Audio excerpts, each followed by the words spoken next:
As many of you may know, Barbara Smeltzer is the Undergraduate Student Resources Advisor at the University of Dubuque. That's her official title anyway. Her unofficial title, and the role for which she is best known, is Campus Mom. Barb graduated from the University of Dubuque with a BA degree in English and elementary education. She received her MA degree in reading and earned an endorsement in elementary administration. Barbara taught in the Dubuque Community School District for over 30 years. During that time, she was appointed by then Governor Robert Ray to 2 consecutive terms as a member of the Iowa Professional Teaching Practices Commission. While in that position, she became the first woman to chair that commission. Barb joined UD's Department of Teacher Education as a volunteer in 1997 and served as the coordinator of field placement for a year. She then became an adjunct professor and the director of student teaching. In 2000, Barb transitioned into the Office of Student Life and was appointed to her current position. For over 18 years, regardless of where a student calls home, Barb and Jack have provided a home away from home for many of our students, a campus mom and a campus dad, if you will. Most of us see Barb daily at the dining hall or along with Jack at all kinds of events, including basketball and football games, art shows, plays, and concerts. They've both enjoyed hosting students in their home for dinner, as well as serving as a kind listening ear to students who are trying to figure out the next step in life's journey. One of my favorite stories of Barb and Jack has to do with a student who currently serves as a commissioned officer in the United States Army. One year, the night before Thanksgiving, the Smeltzer's phone rang, and it was our alum. "Hello, Mom," the officer said. "I'm on leave, and I was wondering if you have room around your table for one more guest tomorrow at Thanksgiving." "Well, we do," Barb exclaimed. "When might we expect you?" "Well," he said, "to tell you the truth, I'm outside on your front porch right now." In this broken world, the gift of hospitality is truly the most important gift of all. And the gift of a mom and a dad away from home helps this university to be, I hope, a place of hospitality and welcome to all of our students and alums, near and far. I invite you to join with me in welcoming our 2018 commencement speaker, Barbara Smeltzer, class of 1966.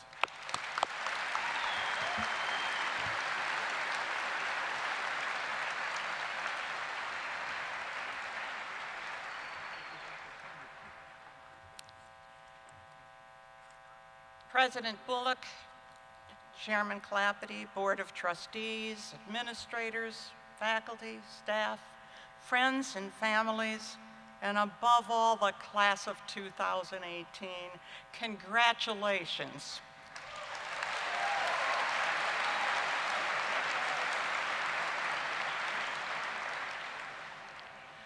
Hopefully today will be one of your fondest memories.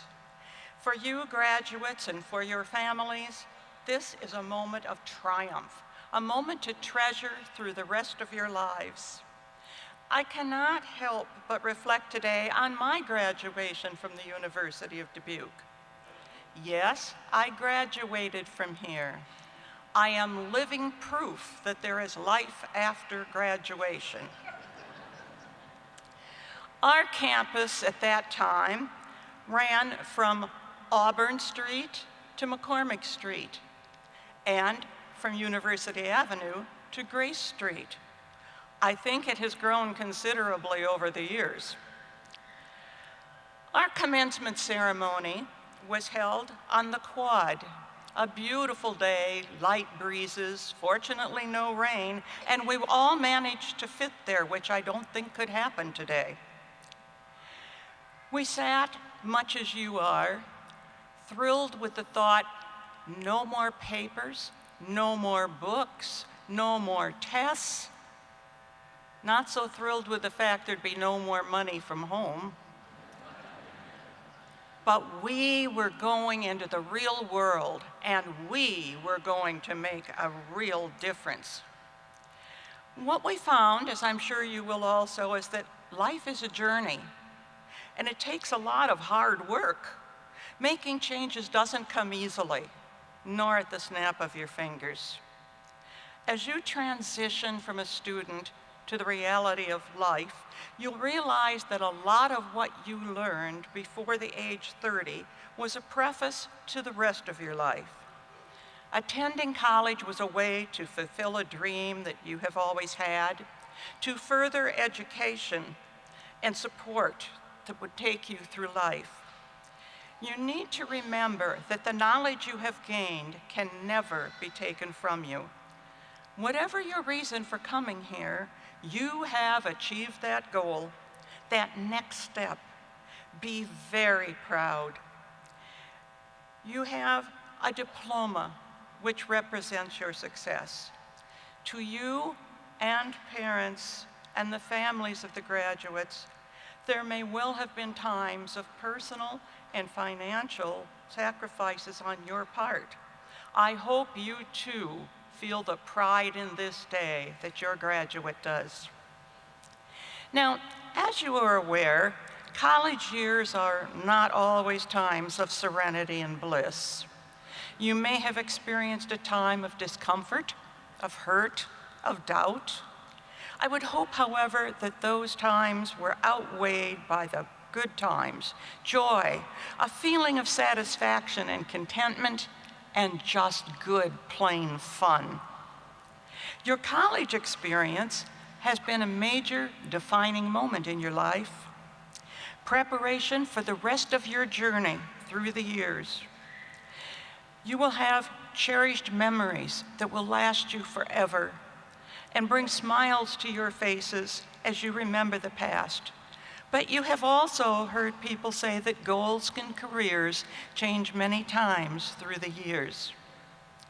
When you return for homecoming or visits, you can point out some of your favorite places from the past. Talk about activities that you remember. Relive some of the past with friends. And maybe talk your child into becoming a Spartan.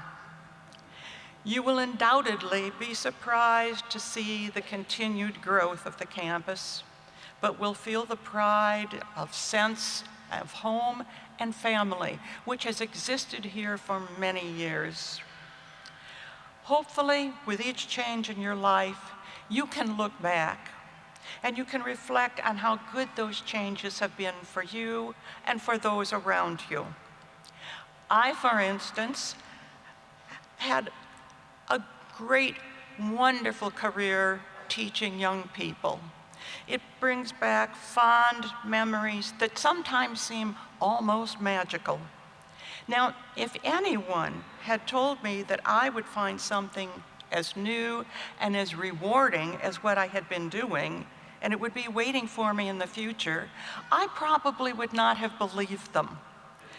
But I stand before you today telling you that I have one of the best positions available to anyone, anywhere. I had the chance to return to my alma mater and become the campus mom. What a glorious opportunity to pay back the care and the education which this institution afforded me when I was first starting out in life. I've learned a lot since coming back to college, and I must say not all of it has been from textbooks. In my treasure trove of memories as mom, I still think back on things like Pledge Week. One year in an unusually warm February, one of the fraternities was going to build a 13-foot snowman. and one of the sororities was supposed to knock it down. The problem, there was no snow. So one of the fraternity actives decided he could take his pickup truck to one of the nearby ski resorts, and he would load mounds of snow into the back of it, bring it back to campus, and they would build that gigantic snowman. His plan was quickly thwarted, however, when I brought him to the realization that what he would really come back with was gallons and gallons and gallons of water. That plan changed rapidly. For some of you who arrived here, you experienced culture shock in many ways. If you came from a large urban area, the amount of plants and grass was something that caused a lot of comment. Some students were amazed when they looked out of that huge body of water called the Mississippi River. They had read about it in textbooks, but here it was, in the Midwest, in Iowa, right here in Dubuque, for heaven's sakes. And imagine the surprise for two young women who were being driven from the airport to the campus, and one had studied a field as they were driving along, and all at once she proclaimed to the other, "Look, Audrey, it's a real cow." And then, of course, there was the weather situation. For you and past students who had not seen snow before, this was an occasion. It was a cause of celebration. Students caught the snow in their hands and remarked about its light weight. They rolled in it. They threw it in the air. But by about the third snowfall, the popularity of snow declined substantially. For some of the students, they found out that it doesn't all melt on December 25, followed immediately by spring.